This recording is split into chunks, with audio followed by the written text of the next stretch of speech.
Meu nome é Jaime Sandel e hoje eu vou falar sobre por que eu modifiquei os meus treinos de karatê. Eu vou fazer um resumo aqui da minha história primeiro dentro do karatê e das artes marciais. Eu treino karatê desde os 13 anos de idade e eu nunca parei. Nunca passei nenhum período afastado. Quando eu fui para a faculdade eu treinava todo dia, treinava sozinho. Foi ali que eu comecei a desenvolver a prática do karatê sozinho, porque eu era um aluno de academia, como todo mundo começa sendo. Mas quando eu fui para a faculdade, eu só treinava uma vez por semana na minha academia, que era quando eu voltava da universidade. E de resto eu treinava sozinho. Então ali eu já comecei a desenvolver treinos sozinhos, comecei a usar minha criatividade, treinos que tinham mais a ver com o meu biotipo particularmente. Aos 18 anos de idade, eu comecei a competir, já direto na categoria absoluta. Eu competi muito em todas as categorias. No kata, que eu também sou apaixonado, eu tive um certo sucesso, eu fui tricampeão estadual, eu fui campeão sul-sudeste, cheguei a ser vice-campeão brasileiro de kata individual na JKA.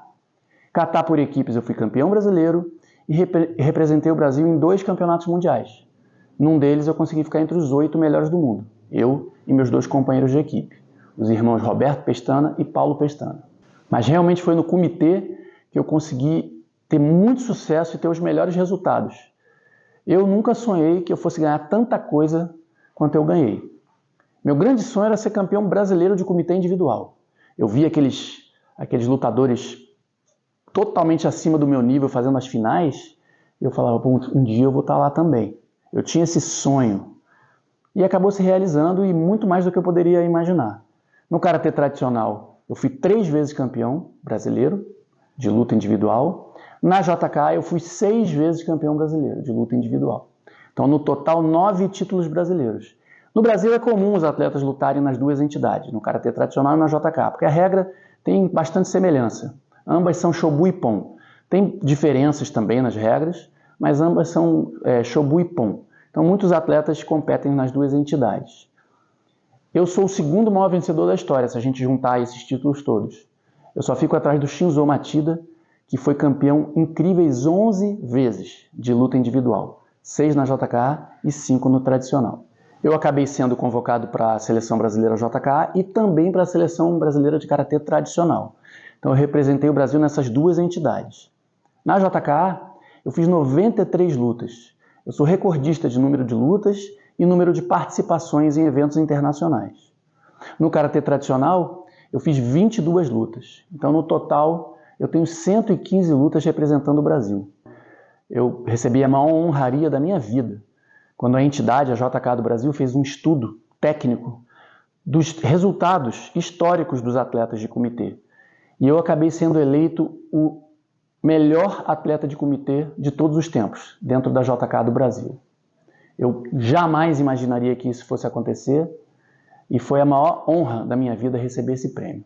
Através do sensei Vinícius Anthony, eu pude entrar no universo da luta profissional. Então eu, que era um espectador do UFC, desde adolescente, o primeiro UFC eu lembro eu vendo em fita cassete, fita VHS. Então eu olhava aqueles lutadores lá e nunca imaginei que um dia eu fosse estar no UFC e participar de alguma forma daquele evento. E o sensei Vinícius Anthony me colocou em contato com o Vitor Belfort, que é um dos lutadores mais famosos de todos os tempos aí dentro do MMA, e eu me transformei em treinador de karatê do Vitor e amigo dele também. E nós ficamos juntos por 6 anos. No total foram 5 lutas do UFC que eu participei, que eu fui com ele. E durante esses 6 anos teve um período aí, antes dele se mudar para os Estados Unidos, que a gente morava no mesmo bairro e a gente treinava junto 3 vezes por semana. E ele evoluiu muito no karatê.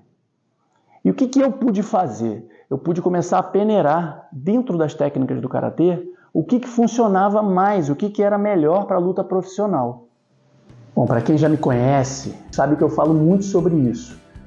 Que eu adapto os treinos de karatê, que eu puxo a mão na guarda, levanto o pé de trás, faço várias outras coisas, ensino bloqueio de chute, de low kick. Então várias coisas eu modifiquei do treino clássico de karatê que eu aprendi. Agora por quê? Eu vou explicar exatamente por quê. Pensa num cara que apanhou. Pensa com carinho. Agora multiplica por 2. Sou eu esse cara aí. Eu não tenho vergonha nenhuma de dizer. Eu apanhei muito, mas muito na minha vida de lutador. nesse caminho que eu escolhi trilhar, que foi o caminho da luta, que eu decidi que ia ser o caminho da minha vida, eu apanhei muito. Eu comecei apanhando dentro da academia, no Gil Comitê, era sem luva, sem protetor de boca, sem nada. Eu lembro que faixa amarela, eu tinha 14 anos de idade, eu fui lutar e tomei um soco na boca, cortou minha boca aqui. Foi a primeira vez que eu tomei um soco, começou a sangrar. Aí eu engoli o sangue, fui pro banheiro, fiquei envergonhado de estar sangrando. Depois disso, era uma chuva de pancada que eu levei ao longo da minha vida aí de treinamento. Tinham esses treinos de Gil Comitê, não sei se o Hugo Arrigoni fazia muito isso lá no extinto Clube Nevada, na Barra da Tijuca. Era um piso de madeira. Sexta-feira ele perguntava quem quer lutar. Aí sentava todo mundo e só entrava quem queria lutar. Eu sempre estava nesse grupo de que queria lutar. Só que imagina, faixa amarela, vermelha, laranja, verde, eu só apanhava. Era pedir para apanhar realmente, e sem luva. Então eu sempre chegava em casa com o olho roxo, um cortezinho, canela toda arrebentada, costela doendo, cheio de vermelho pelo corpo, peito, barriga, tudo. Isso era normal. Então esse foi o começo da minha vida de lutador. Quando eu fui competir, aí piorou. Aí eu comecei a enfrentar grandes lutadores, eu não tive um período de transição em competição. Eu não quis. Então com 18 anos eu fui direto para o adulto, então eu já estava lutando nas categorias principais, pegando grandes nomes aí do karatê. Eu na faixa marrom lutei com o Vinícius Antony, imagina. Então também eu só apanhava. Eu entrava no campeonato e apanhava muito, levava banda, soco na cabeça, cortava a boca, enfim, arrebentava o nariz. Conforme eu fui melhorando o meu nível e eu fui subindo, né, competindo, indo para campeonatos maiores ainda, campeonatos internacionais, apanha mais ainda, mais ainda, mais ainda. Enfim, eu apanhei muito mesmo. Depois, quando eu migrei para o universo do MMA, apanha mais um pouquinho. Aí eu lutei com boxeador, com lutador de jiu-jitsu, de wrestling, já contei várias histórias aqui. Eu já levei queda, gente, deu quase apagar quando caí no chão. E aí que eu percebi que muitas vezes uma queda bem dada é melhor do que um golpe. É mais eficiente do que um golpe, do que um soco ou um chute. Eu fui finalizado várias vezes em 1 minuto. Em 1 minuto de chão eu já fui finalizado 3, 4 vezes. Talvez até mais. Quando eu treinei com o Vinícius Antony, eu fiquei anos treinando com o Vinícius Antony, a gente lutava muito. Teve uma vez que a gente lutou 45 minutos. Eu sei que parece história da carochinha, mas não é. 45 minutos. A gente entrou, se cumprimentou. Bora lutar direto hoje? Bora. Ficamos 45 minutos fazendo Gil Comitê. Vai pro chão e é finalizado. E sobe cotovelada, ajoelhada. Uma vez eu levei uma cotovelada aqui dele, que abriu meu supercílio inteirinho. Minha cara virou uma cachoeira de sangue. E por que eu tô contando isso tudo aqui? Fala assim, pô, esse cara é masoquista, é louco. Eu vou embora desse vídeo aqui. Mas não é isso. É porque eu me testei. Eu me testei nas condições mais adversas, nas piores condições. Eu sempre fui assim. Eu já contei isso também, né, até em outras entrevistas. Eu nunca fui uma criança muito valente para briga, pelo contrário, tinha medo. Só que eu decidi mergulhar de cabeça nesse medo aí. E aí, quanto mais difícil a luta era, mais eu queria lutar. Eu falava, não, eu quero lutar com aquele cara ali, que é o pior. Eu sempre fui assim. É o pior da equipe, ele é a equipe. Então eu quero lutar com aquele ali. Então eu sempre gostei desse tipo de desafio.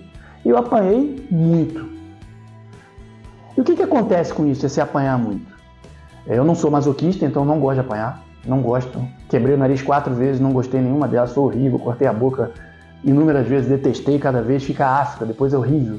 Para quem tem costume aí de lutar, vocês sabem disso. Corta a boca, na hora dói isso aqui. No dia seguinte está doendo isso, porque vira afta, aí fica latejando, aí você não consegue comer. Já levei soco no queixo, do queixo quase desarticular, ele deu aquela tremida violenta, ainda você fica 3, 4 dias bebendo sopa, porque não consegue mastigar, tem que tomar tudo com canudo, é horrível. Apanhar é horrível, quebrar a costela é horroroso. Nossa, eu quebrei 2 vezes a costela, você fica 1 semana, 10 dias sem conseguir nem respirar direito, fica respirando urtinho. É horrível, eu odeio apanhar. Mas isso é meio que, pelo menos pra mim, pode ter gente aí que tá pensando, você é um medíocre, um idiota. Pode ser, mas eu não me considero um medíocre nem idiota. Eu me considero um cara tecnicamente bom, esforçado, sou um cara grande. Eu era rápido pro meu tamanho quando eu competia, então eu não sou um cara burro. Eu acho que eu apanhei porque eu estava mergulhado de cabeça realmente nas lutas de uma forma geral. Se eu pegasse essa experiência toda e continuasse treinando sempre da mesma forma, aí eu acho que eu podia ser chamado de burro. Porque eu vou lá, luto, quebro o nariz. Aí vou lá, luto igual. Não, então eu comecei a adaptar o meu treinamento e o meu jogo para apanhar cada vez menos. E começou a funcionar. Já houve campeonato de eu ser campeão, de eu fazer 6 lutas na chave para ser campeão e sair ileso, sem nenhuma lesão, nada. Sem um soco, não tomar nenhum soco. Então eu comecei a evoluir muito realmente. Eu comecei a participar de campeonatos de níveis altíssimos sem me machucar. Eu comecei a fazer sparrings pesados sem me machucar. Essa última viagem que eu fiz para Los Angeles, eu lutei com um monte de atletas profissionais de MMA e eu não me machuquei. Eu não levei 500 socos na cara como eu levava antigamente. Fui sim amassado no chão, ainda fui. Por isso que agora eu estou fazendo jiu-jitsu com o mestre Douglas Moura e meu jiu-jitsu está melhorando muito porque eu não quero mais ser amassado no chão como eu era. Enfim, é por causa dessa experiência toda que eu me dispus a passar, que pouca gente se dispõe a passar. A verdade é essa, muito pouca gente está disposta a passar por isso. E está tudo bem, porque cada um tem uma vida. Mas eu peguei essa experiência toda, mastiguei e transformei em treinamentos adaptados. Porque uma coisa eu percebi, o treino clássico de karatê que eu fazia não era suficiente, eu não tenho também vergonha nenhuma de dizer, não era suficiente para o nível de luta que eu me dispus a lutar. Quando eu subi muito o nível, aquele treino de karatê clássico, básico, ele não me ajudou muito. Por outro lado, o karatê, eu me apaixonei mais ainda pelo karatê, porque eu percebi que o karatê ele tem armas fantásticas que muitas vezes a gente não usa, a gente esquece. E aí a gente ouve dos outros, isso não é karatê. Mawashi-zuki, isso não é karatê. Soco de cima para baixo, overhand, isso não é karatê. Pô, mas aí logo depois a pessoa faz o Basaidai. É engraçado. Você tá lá lutando, aí você faz assim, ó. Pá, e roda. Aí vem alguém e fala, isso aí não é karatê não, isso é boxe. Vamos lá, Yami, agora Basaidai. Aí no Basaidai você faz assim e roda. Eu falo, ué. Não, mas no Basaidai a aplicação é outra. Mas por quê? Por que o Basaidai não pode ser isso também? Jogando a cabeça, tira a cabeça da reta e bate por cima. Por que não pode? Aí você tá lá, dá um Kizamezuki, puxando a mão aqui. Isso não é karatê. Karatê é puxar na cintura. Yame, vamos fazer o sotinho. Aí chega no que é de sotinho que é só assim. Pô, mas aqui, ó. Não, mas isso é outra coisa. Aqui você tá usando uma defesa, um nagashi, o quê? Tudo bem, mas será que é tão diferente? Não sei não. Então muita coisa que às vezes as pessoas apontam o dedo falando isso não é karatê, é sim. É por isso, e por ser tão apaixonado por karatê, que eu venho sempre aqui no canal e fico falando, vamos evoluir, treina assim, porque eu podia pegar isso, gente, e guardar pra mim. Eu podia tranquilamente não fazer canal do YouTube, não, mas então eu vou fazer um canal do YouTube. Eu quero me promover, legal. Aí eu faço o canal falando só das técnicas clássicas. Pra que eu vou me expor aqui? Todo mundo vai me adorar. Eu me exponho aqui quando eu falo sobre essas coisas. Eu sei, tem muita gente que não gosta. Tem muita gente do meu karatê que não gosta. Fala, pô, por que ele tá falando isso? O treino é assim. Por que ele fica falando essas coisas assim? Não tem nada a ver. Mas eu falo porque eu sou um grande apaixonado pelo karatê e eu realmente acredito que se todo mundo puder pegar a experiência de outros, no caso eu estou aqui compartilhando a minha experiência. Tem várias pessoas aí compartilhando, porque tem muita gente que tem muita experiência também. Até mais do que eu em outros campos. Então a gente tem que absorver essas experiências e, poxa, o cara mudou o treino aqui, por quê? Pô, que ele mudou o treino ali, por quê? Interessante isso. Será que eu não posso absorver isso também nas minhas aulas? Um professor, no caso, né? Então a gente tem que tentar entender que essa experiência toda, ela é muito válida. E por isso que eu me exponho aqui e falo, pô, vamos mudar, levanta o pé de trás. Levanta o pé de trás é um sacrilégio dentro do karatê, mas eu falo, vamos levantar o pé de trás. É melhor. Eu aprendi isso observando o boxe cubano e não só isso, pro meu corpo foi melhor, eu parei de ter dores, meu joelho nunca mais doeu, meu quadril nunca mais doeu e minha pancada ficou mais forte. Então por que eu não vou compartilhar aqui?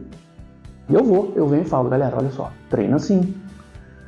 Esse é o motivo porque eu falo tanto de adaptação, de evolução. Basicamente é esse o motivo que eu apanhei tanto que eu consegui perceber o que não funciona. E aí depois, conforme eu fui trabalhando de outra forma, eu fui apanhando bem menos, batendo mais, consegui vários knockdowns, vários nocautes, ganhei de pão várias vezes e fui percebendo, ó, desse jeito aqui o meu karatê subiu muito. Por isso que eu compartilho isso aqui com vocês. Então, vamos treinar todo mundo. Os